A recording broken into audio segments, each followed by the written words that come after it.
आपन रंगा में हो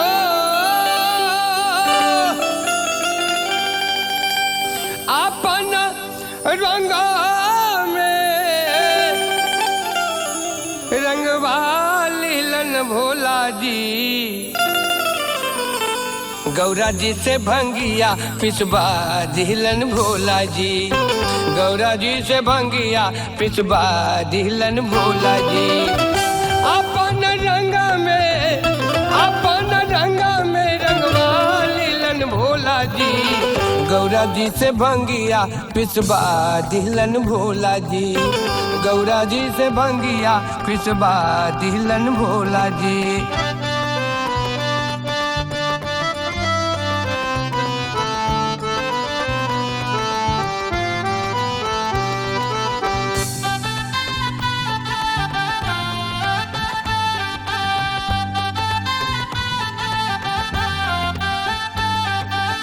रहे खातिर घर नहीं फाटे हो जो परिया हो सांप गोजर बिछा से लागबले होई अरिया।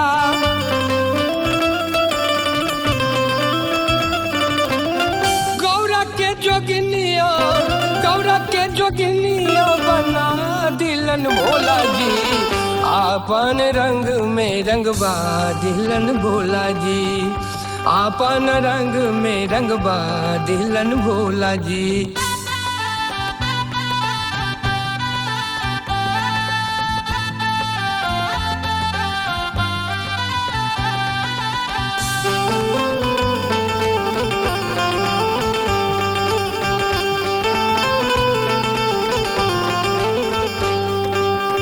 घूमे खातिर रख ले बारे बतावलवा हो सांपा के माला से सजबले बारे गलवा।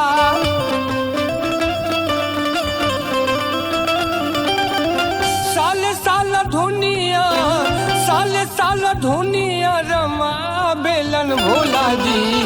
आपन रंग में रंगवा लीलन भोला जी। आपन रंग में रंगवा लीलन भोला जी।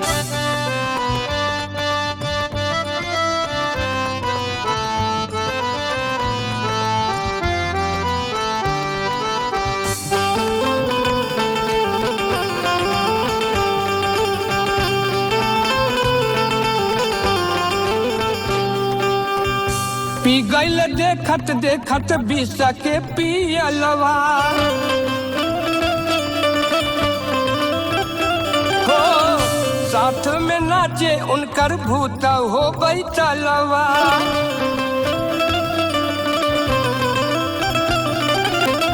रानी वाला बूढ़ी है दिलन भोला जी। आपन रंग में रंगबा लीलन भोला जी। आपन रंग में रंगबा लीलन भोला जी।